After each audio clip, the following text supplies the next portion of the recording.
शादी के बाद चुड़ैल दुल्हन के कपड़ों में राम का इंतजार कर रही होती है। राम, अब आप भी जाओ, मैं इस दिन का कब से इंतजार कर रही थी। दूसरी तरफ राम स्विमिंग पूल के पास झूले में रोमी के साथ बैठा होता है। रात हो चुकी होती है। मैं आज बहुत खुश हूँ जी।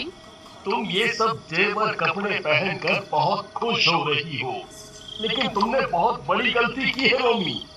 अरे आप चिंता क्यों करते हो, हम दोनों बहनों की तरह रहेंगी। जब घर में और लोगों के साथ रहने से प्यार नहीं बढ़ता तो बीवी के मामले में पता नहीं क्यों प्यार बढ़ जाता है। ओहो, देखो ना मेरी अकल, आज तो आपको रीमा के कमरे में जाना है। चलो चलो चलो, नहीं तो लोग कहेंगे मैंने उस बेचारी के साथ धोखा किया है।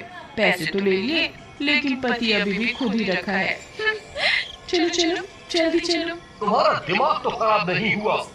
मैं कहीं नहीं जाऊंगा, मैं सिर्फ तुमसे प्यार करता हूँ। वाह जी वाह, ये तो गलत बात हुई। आपने कहा था कि मैं जो कहूँगी आप वही करोगे। अब चलो। हे भगवान, मैं कहाँ फंस गया। रोमी उसकी एक नहीं सुनती है, उसे जबरदस्ती चुड़ैल के कमरे में छोड़ आती है और दरवाजा बाहर से बंद कर देती है। अरे अरे, ये क्या किया तुमने? रोमी, रोमी दरवाजा खोलो, रोमी दरवाजा खोलो। दरवाजा सुबह ही खुलेगा जी। Bye, good night. चलो, मैं चली अपने मखमली बिस्तर पे सोने। कमरे में चुड़ैल राम को देखते ही अपना मुंह छिपा लेती है ताकि राम चुड़ैल का असली रूप ना देख पाए। अरे राम, तुम परेशान क्यों होते हो? आज तो हमारी सुहागरात है ना? अरे यार, तुम तो चुप ही रहो। तुम्हारी सुहागरात की तो ऐसी की तैसी दिमाग खराब करके रख दिया है। तुम उदास मत हो, आओ यहाँ मेरे पास आकर बैठो ना। सब तुम्हारी वजह से हुआ है। तुमने मेरी बीवी को लालच दिया, लेकिन तुम्हारा भी कोई फायदा नहीं है इसमें, क्योंकि मेरा प्यार सिर्फ मेरी बीवी का है, समझी? इतना बोलकर राम नीचे बिस्तर लगाकर सो जाता है। कोई बात नहीं राम, कब तक मुझसे प्यार नहीं करोगे? मैं तुम्हारा जिंदगी भर इंतजार कर सकती हूँ। अगली सुबह। अरे रीमा, तुम रसोई में खाने क्यों बना रही हो? नौकर है ना, वो बनाएगा। और ये क्या रुखी सुखी सी साड़ी पहन रखी है? नहीं दीदी, मैं राम के लिए अपने हाथों से बनाऊंगी खाना। उन्हें बाहर का पसंद नहीं है ना, और ना ही ज्यादा चमकने वाले कपड़े, इसलिए मैं ऐसे ही ठीक हूँ। अरे अब तो हम अमीर हो गए हैं, घर में बनाने की मेहनत क्यों करनी? और हाँ पतिदेव जी, आपको भी काम पे जाने की कोई जरूरत नहीं। इतना पैसा है, अब आराम करो, घूमो फिरो, ऐश करो। नहीं, पैसा तुमने कमाया है, मैंने नहीं। मैं जैसे काम करता था वैसे ही करूँगा। तभी वहाँ पिंकी और राहुल आते हैं। माँ, हमें स्कूल के लिए तैयार कर दो ना। अरे हटो हटो, मेरी साड़ी खराब हो जाएगी। क्या कर रहे हो तुम दोनों? जाओ, सक्कूबाई तुम्हें तैयार कर देगी। नहीं, मैं नौकरानी से नहीं तैयार होऊंगा, आप चलो ना। राहुल पिंकी, चलो, मैं तुम्हें तैयार कर देती हूँ, प्लीज चलो ना। रीमा के प्यार से कहने पर दोनों रीमा के साथ चले जाते हैं। रीमा उन्हें बहुत प्यार से तैयार करती है और उनसे बातें करती है। आंटी, हम आपको क्या कहकर बुलाएं? जो तुम्हारा मन करे वो बुलाओ। हम आपको माँ बुलाएं? हाँ, क्या कहा? माँ? हाँ हाँ, क्यों नहीं, ये तो बहुत अच्छा है। बच्चे बहुत खुश हो जाते हैं और चुड़ैल भी बहुत खुश हो जाती है। और इसी तरह कुछ दिन बीत जाते हैं। रोमी ने राम और बच्चों पर बिल्कुल ध्यान देना बंद कर दिया और रात में लेट पार्टी करने लगी। राम के सारे काम, खाना पीना चुड़ैल ही करती थी। इस तरह से राम अकेला महसूस करने लगा। थोड़ी देर मेरे साथ बैठो ना, कितने दिन हो गए, चलो आज साथ में खाना खाते हैं। अरे नहीं, इतनी रात हो गई, मैं तो पार्टी में गई थी और वहाँ से ही खा कर आई हूँ। अब थक गई हूँ, मैं सोने जा रही हूँ, खड़ा भी नहीं हुआ जा रहा। इतना बोलकर रोमी अपने कमरे में चली जाती है। राम रोने लगता है और खाना नहीं खाता। चुड़ैल ये सब देख रही होती है। चुड़ैल फिर से रीमा का रूप लेकर राम के पास आती है। उसे रूप बदलता दोनों बच्चे देख लेते हैं और डर के मारे अपने कमरे में चले जाते हैं। पिंकी, माँ तो चुड़ैल निकली, मुझे तो बहुत डर लग रहा है। डर मत भाई, अगर चुड़ैल माँ को हमें नुकसान पहुँचाना होता तो कब का पहुँचा देती। वो तो हमें बहुत प्यार करती है। दूसरी तरफ चुड़ैल रीमा के रूप में राम के पास जाती है और उसे चुप कराने लगती है। राम तुम चुप हो जाओ, मैं तो तुम्हें खुश देखना चाहती थी इसलिए मैंने ये सब किया। मेरा रास्ता गलत था लेकिन मैं तुमसे सच्चा प्यार करती हूँ।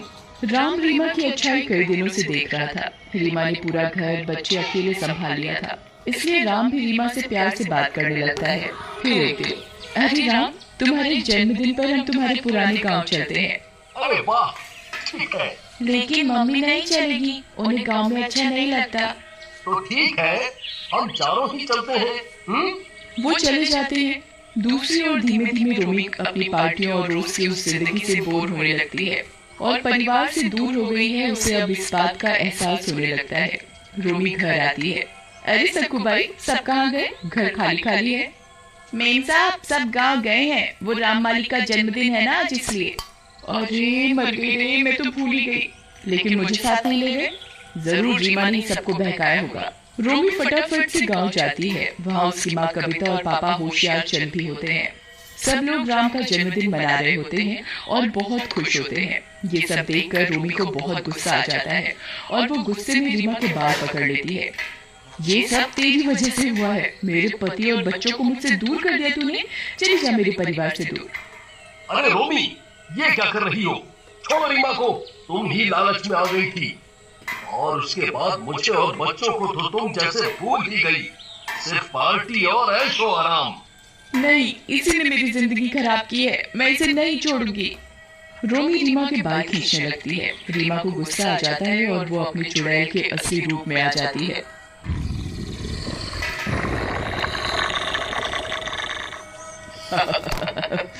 बस बहुत हुआ तुम्हारा नाटक रोमी। रीमा को चुड़ैल रूप में देखकर सबकी आंखें फटी की फटी रह जाती हैं।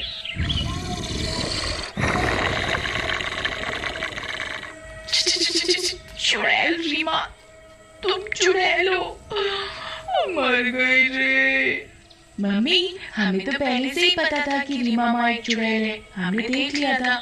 हाँ पापा, वो हमें इतना प्यार करती है इसलिए हमें डर नहीं लगा और हमने किसी को नहीं बताया। क्या? लेकिन रीमा, तुमने ये सब क्यों किया? राम, मैं तुम्हारे बचपन की दोस्त हूँ रीमा। जब मैं बड़ी हुई तो मेरे पिताजी तुम्हारे पास मेरा रिश्ता लेकर आए थे, लेकिन तुमने शादी के लिए मना कर दिया और मैं तुमसे बहुत प्यार करती थी। तुम्हारे मना करने का सदमा मैं सहन नहीं कर पाई और मैंने आत्महत्या कर ली थी। पर मरने के बाद भी मुझे शांति नहीं मिली। उस दिन जब मैंने खेतों में रोमी को पैसों के लिए तुमसे लड़ते देखा तो मैंने सोचा कि रोमी को लालच देकर मैं तुमसे शादी कर लेती हूँ। अच्छा, तुम रीमा हो, लेकिन मैं तो किसी से मिला ही नहीं। बस माँ ने बताया कि शादी का रिश्ता आया है और उस समय मैं शादी नहीं करना चाहता था क्योंकि कुछ कमाता नहीं था, इसलिए मैंने मना कर दिया। मुझे नहीं पता था कि वो तुम्हारे पिताजी थे। वो जो भी हो जी, इसने मेरे साथ धोखा किया है। मेरा पति वापस कर। नहीं, तुम लालची हो। राम मेरा है, मेरे साथ ही जाएगा। इतना बोलकर सब रीमा के साथ चले जाते हैं और रोमी अकेली रह जाती है। अगले दिन वो अपने बंगले पर जाती है। मुझे माफ कर दो पिंकी राहुल, तुम तो मेरे साथ ही रहो, तुम छोड़ के मत जाओ। राम। नहीं रोमी, तुमने पैसे लेकर रीमा को मुझे बेचा है, अब मुझे उसके साथ ही जाना होगा। मम्मी, हमें भी माँ के साथ ही अच्छा लगता है। रोमी को अपनी गलती का एहसास होता है। रीमा, मुझे माफ कर दो, मैं सारा बंगला पैसा सब तुम्हें वापस कर दूंगी। मुझे कुछ नहीं चाहिए। बहुत बड़ी गलती हो गई मुझसे, बहुत बड़ी गलती हो गई। इतना बोलकर रोमी रोने लगती है। रोमी रो नहीं, मैं राम से सच्चा प्यार करती हूँ इसलिए मैंने उनसे शादी की। अब मुझे मुक्ति मिल जाएगी और तुम भी अब राम की कदर जान चुकी हो। राम सिर्फ तुमसे प्यार करते हैं। तुम्हारी अकल ठिकाने लगाने के लिए मैंने ये सब किया था ताकि तुम पैसों को ही अहमियत ना दो। अब तुम साथ में खुश रहना और मैं भी अब चैन से मुक्त हो सकती हूँ। क्या? नहीं रीमा, अब मुझे पता चल गया कि पैसा उतना जरूरी नहीं। तुम मत जाओ, हम सब साथ मिलकर रहेंगे।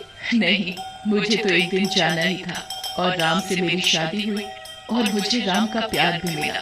बस मेरे लिए काफी है। इतना